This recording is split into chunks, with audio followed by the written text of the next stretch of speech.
Hello everyone, nature of লাভলিতে আপনাদের সবাইকে স্বাগত। আজকে উল্টো রথের শুভেচ্ছা সবাইকে জানাই। আজকে সকাল সকাল রান্নাঘরে চলে এসেছি আর সবার প্রথমে শুরু করছি এই খাজাটা দিয়ে। ভেবেছিলাম তো আগের দিন বানিয়ে রাখবো, কিন্তু কালকে রাত্রে পারিনি, তাই এখন বানাচ্ছি। উল্টো রথের উপলক্ষে আজকে নিরামিষ রান্না বান্না, কোনো আমিষ কিছু আজকে বাড়িতে হবে না। খাজাটা বানানো হয়ে গেছে আর ডালটা ভিজিয়ে রাখলাম। আজকে স্পেশাল কিছু বানাবো, তার জন্য একটুখানি না ময়দা বেশি হয়েছিল, সেই ময়দাটা দিয়ে এরকম করে ত্রিকোণ আকারের কয়েকটা নিমকি ভেজে নিচ্ছি, যে চায়ের সাথে খাবো বা শুধু মুখেও খাওয়া যাবে। বেশি না, অল্প কয়েকটাই হয়েছে। আজকের ব্রেকফাস্ট চিড়ে ভাজা, নিমকি আর সাথে রয়েছে গজা। এই হচ্ছে সকালে খাবো, তারপর খেয়ে দিয়ে দুপুরের রান্নার আয়োজন করতে হবে। যেহেতু নিরামিষ, ভয় পাচ্ছি ওরা খাবে কি খাবে না। নিরামিষের দিন হলে একটু সমস্যা হয়ে যায়, খাওয়া নিয়ে বড্ড সমস্যা করে, তাই অনেক ভাবনা চিন্তা করে রান্না করতে হবে।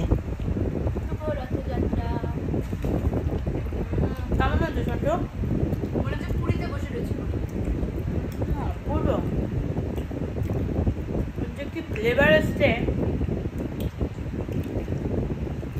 দুর্দান্ত। না, কিনারটার মধ্যে ঘি কম থাকে, তেল বেশি থাকে, আর এটা হচ্ছে ঘিটা বেশি, পিওর দেশি ঘিতে বানানো হয়েছে পুরোটাই, যার জন্য সুপার টেস্টি।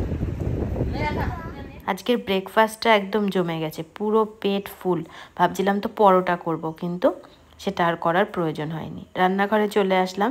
প্রথমে এই ডালটাকে বেটে নেব, একটু নারকেল আর একটু কাঁচা লঙ্কা দিয়ে। আর এদিকে মুগ ডাল হবে, একটু ভেজ ডাল করব, পনির আর কিছু সবজি আছে, যেমন বিনস ছিল আর গাজর ছিল। আগের দিন ফ্রাইড রাইস করেছিলাম, তো সেখান থেকে দুটো গাজর আর অল্প কিছু বিনস বেঁচে গেছিলো, তো সেটা দিয়েই আজকে মুগ ডালটা হবে। এখন ফোড়নে দিয়ে দিচ্ছি জিরে আর হচ্ছে শুকনো লঙ্কা, তেজপাতা। আর কোনো মশলা দেব না, এটা এরকমভাবেই এখন মানে ডালটাকে সাঁতলে নেব। তারপর ডালটা বাটতে হবে, ডালটা বেটে নিয়ে ধোকার ডালনাটা করব। ঘরে মিক্সড ছিল ধোকার ডালনার, কিন্তু ভাবলাম যে না, ডাল বেটে করি, ওটা বেশি টেস্ট লাগে আর হয়ও বেশ অনেকটা থকথকে, দেখতেও ভালো লাগে, খেতেও কিন্তু খুব সুন্দর লাগে।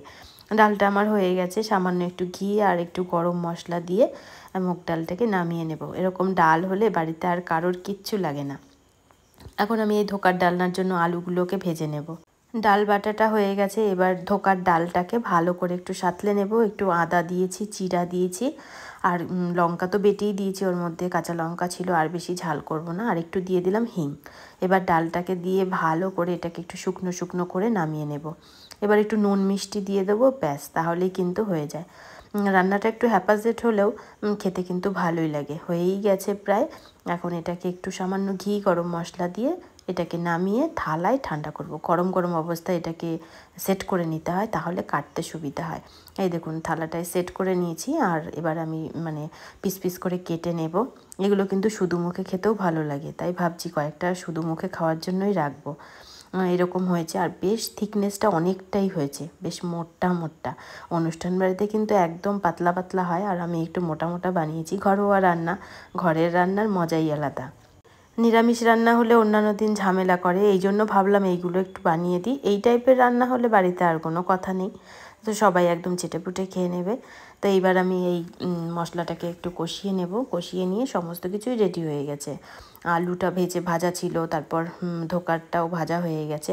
একটু শিলে এই জিনিসটা বাটবো, মিক্সিতে না এত অল্প মশলা হবে না, এই জন্য শিলে আমি এই মশলাটা একটু বেটে নিলাম।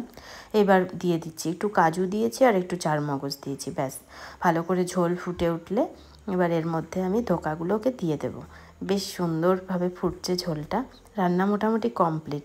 আমি কিছুটা ধোকা এরকম ভেজে রেখেছি শুধু মুখে খাওয়ার জন্য, তা ওদেরকে দিলাম। অলিভিয়া তো একদমই খাবে না, কিন্তু সন্টু ভালোবাসে এগুলো খেতে। আরও একটা জিনিস আজকে রান্না হচ্ছে, সেটা হচ্ছে কুমড়ানি। তো যেরকম আমরা বেগুন দিয়ে করি সেম সেই রকমই, কিন্তু ওইটা স্নান টান করে এসে পুজো টুজো দিয়ে তারপরে ওটা ভাজতে বলবো। ওইটা ভাজা হয়ে গেলেই ব্যাস।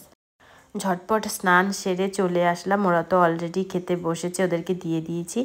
আর বকুলকে বলেছিলাম ওই পকোড়াগুলোকে ভাজতে। তো সন্ধেবেলা এখন সন্ধ্যা দিয়ে উঠেছি, আর দেখি ওর পাপা এতগুলো ফল নিয়ে এসেছে। তো ফলগুলো বাইরে বার করে রাখছি। এর আগের দিন প্যাকেটে থেকে অর্ধেক ফল পুরো কালো হয়ে না পচে গেছিলো, এই জন্য সাথে সাথে বার করছি। আনারস নিয়ে এসেছে, এই আনারসের ঝুঁটিটা না ভালো হয়েছে, রেখে দিয়েছে। আমি এটার গাছ লাগাবো, এর আগের বারও গাছ লাগিয়েছিলাম কিন্তু মিস্ত্রিরা পাড়িয়ে পুরো নষ্ট করে ফেলেছে। আর এবার আমি এই গাছটা লাগাবো, কালকেই লাগিয়ে দেবো।